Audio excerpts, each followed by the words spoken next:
New Zealand is a treasure trove of native species. 20,000 insects, 20,000 fungi, 40 freshwater fish and over 500 freshwater invertebrates. 80% of our native plants are found nowhere else in the world, and it's a product of 80 million years of isolation. But out of this network of unique species, there's one that stands apart: the kiwi. It's captivated people around the world. It's a sort of avian oddity. It's a bird that lives in a way that birds should not. But despite its worldwide fame, the 5 species of kiwi are finding themselves in a precarious position. 80 years ago we had 5 million kiwi. Now that number has fallen below 70,000 and is falling by about 2% each year. Within a generation, all 5 species could become extinct. It paints a grim picture, but the good news is there are organisations up and down New Zealand helping to reverse the decline in kiwi numbers. And I'd like to introduce 2 people who work in some local organisations in Hawke's Bay who join me today. I'd like to introduce to you Kerry Hewitt, the curator and animal records keeper at the National Aquarium of New Zealand, and Mary Gray, who's a volunteer at the EcoEd Trust. The EcoEd Trust is an organisation that releases young kiwi out into the wild in Hawke's Bay and seeks to use kiwi to promote environmental and outdoor education. So although kiwi can thrive in sanctuaries and after rehabilitation, like that provided by the EcoEd Trust, often their chances in the wild are quite slim. So Mary, what challenges do kiwi face out in the wild? 95% of kiwi chicks do not survive in the wild.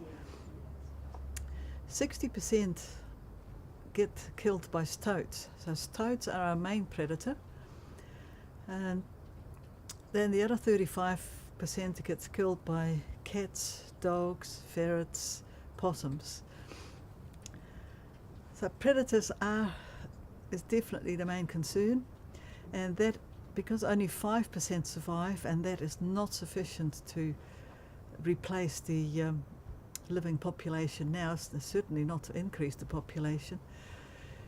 We take the chicks out of the mountains and take the chicks into the predator-free Opawahi crash, where they can grow till they're big enough to release back into the wild.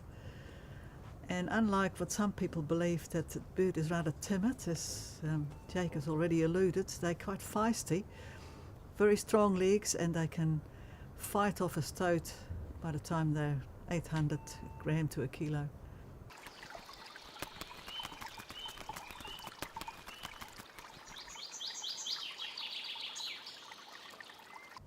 As I mentioned earlier, before the arrival of humans, kiwi were masters in their own domain. We need to recreate that habitat in captivity at the aquarium. So Kerry, what technology goes on behind the scenes, keeping the kiwi happy in their home at the aquarium? So at the aquarium, it's quite challenging to keep the kiwis in the right environment. You might think it's easier to pick something up and put it in a cage or put it in an enclosure and leave it to it, but that's not the case. You've got to make them happy, comfortable, and make it an environment they like. In the kiwis' case, they're nocturnal, so we have to have a good night period for them. But to make the customers happy, we have to make it so that the night time is during the day for us. So we've got a computerized system for the lighting to come on slowly during the morning and off at night. Of course, the reverse to what we're doing.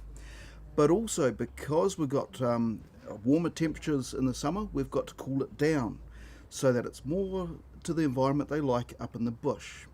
We've got misting systems for the enclosure, and basically just try and make it as comfortable as we can. So part of the technology that Kerry mentioned is keeping an eye on the kiwi, even when we're not watching them ourselves.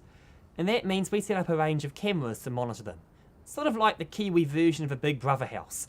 So to find out what they get up to in their enclosure, following a few clips of what our CCTV cameras have captured of them. So this male here is a male from a breeding facility we're also run. It's leaving the nest here and covering up its tracks as it slowly exits the tunnel, picking up leaves and sticks and throwing them backwards, just so predators find it harder to find the eggs and the chicks.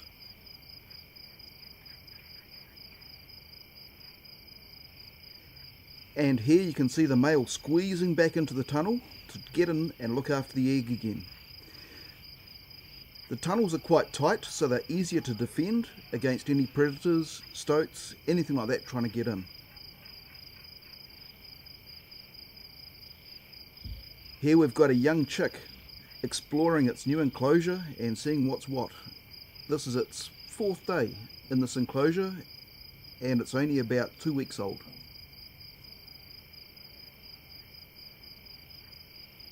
Here's one of the problems you've got to watch out for.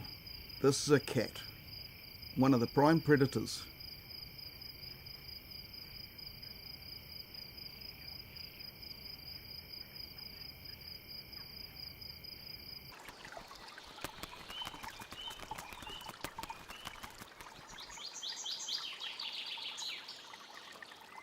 So there are a lot of risks that kiwi face out in the wild, introduced predators being the main one. So Mary, how are kiwi at the EcoE Trust protected from these risks? What sort of technology do you use?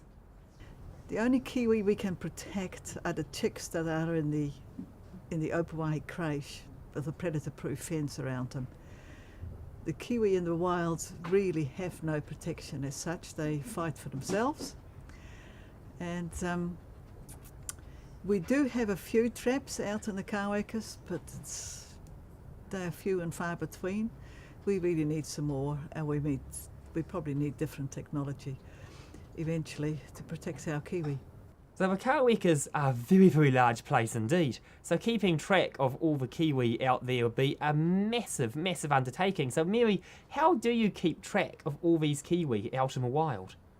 Out in the Kawekas, we have caught some that's how we started off, caught some live kiwi with kiwi trained dogs, and you put transmitters on, like this one. And that's an adult kiwi transmitter. Nowadays, these transmitters last us for 2 years, the batteries, so they're pretty good. We can hear it for up to 5 kilometers distance, depending on the terrain and what's in between. So we have, if there's a hill in between, we certainly can't hear it.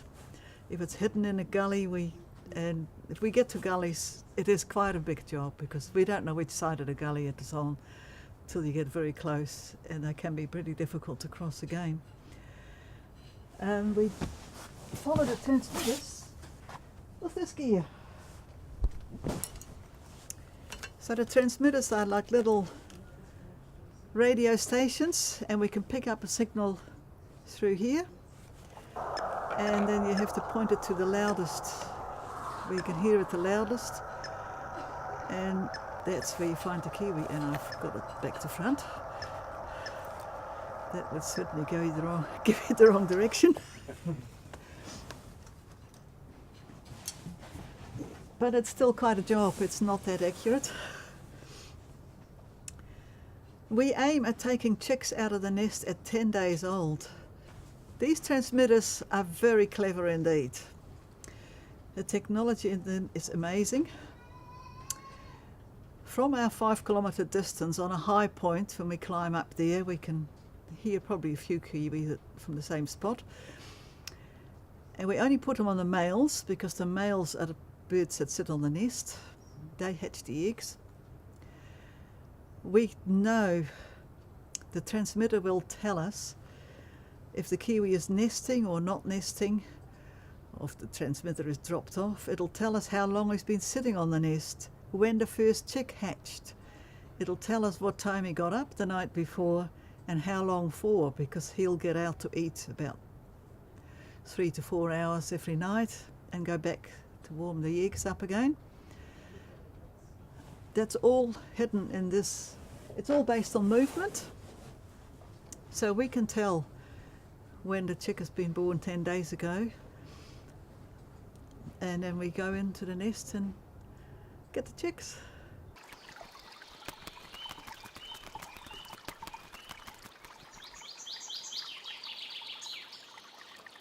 So Kiwi, how is the aquarium's Kiwi program contributing to reviving the species again?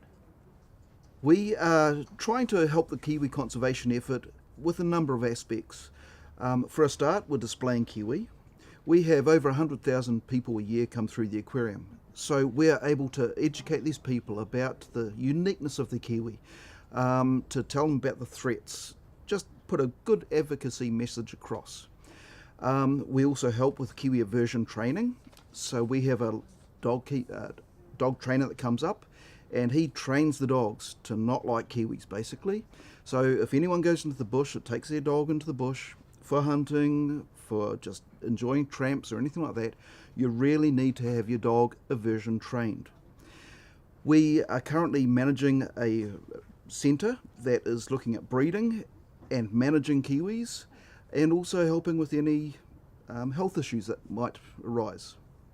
We're also helping by managing a wildlife centre that breeds and cares for kiwis. It can be a first aid station, so if any injured kiwi come in, they've got somewhere to go and set them up and make them better. So there are many unusual facts about kiwi, and one of the very odd ones is a kiwi's lifespan. Mary, how long do kiwi actually live for? Kiwi live somewhere from between 40 to 50 years. It's quite, in the captivity they've been known to survive for 50 years. In the wild, probably 40 to 45. So they live a long time. They do start breeding fairly late, so it's, for most males it's not before 3 years old, and certainly females might even be older. But they often don't start till about 8 years old.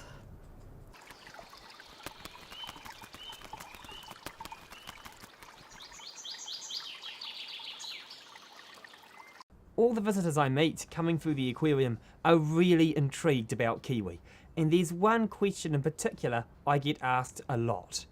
What do the kiwi get fed? Well, Kiwi, can you shed a bit of light on that? So we feed a specialised diet that's been designed by vets to supply all the nutritional needs that kiwis require.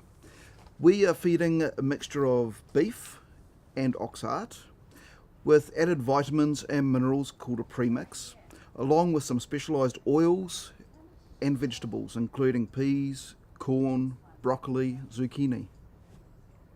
This is all designed to meet nutritional requirements so the females can lay big, healthy eggs to give us really good quality chicks.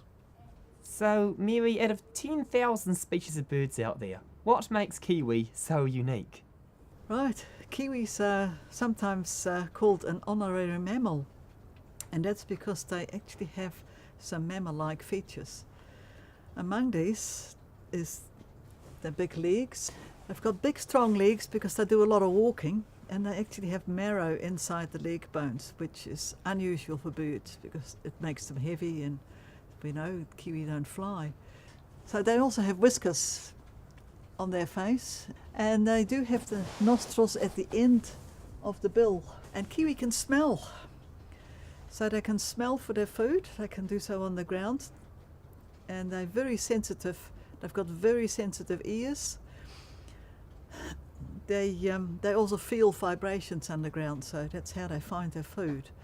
So in the wild, they don't eat oxheart and stuff, but they eat insects that are mainly found under leaf litter or in the ground. The other unique feature is those big eggs that Kerry has alluded to. The female lays eggs about 450 grams, and it fills up her whole body cavity just before she lays it. She won't be able to move or eat till she lays that egg. And the North Island brown, at least, because we have more species in New Zealand, but the North Island brown will lay 2 eggs each nest, or usually lays 2 eggs in each nest. And it's not the female that incubates the eggs, as I said, it's the male.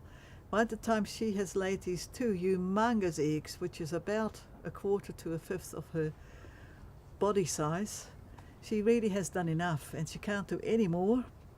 And she says, "Bye dear, I'm off now." And Dad sits on the eggs, and he sits on those eggs for 78 days approximately before they hatch, and then he stays with the chicks for another fortnight or so, and then the chicks are on their own. After about 5 days, they have internalized the yolk sac they're born with, and they start feeding themselves. The parents are still with them, and Mum does come and look around as well, so they don't abandon them altogether. But in about a fortnight or so, they will leave the nest, and they'll part company, or Dad or Mum, they'll both leave. So this is also why it's fairly natural for us to take the chicks out of the nest at 10 days old, because that is what naturally occurs anyway. So one of our objectives is to interfere with kiwi as little as possible.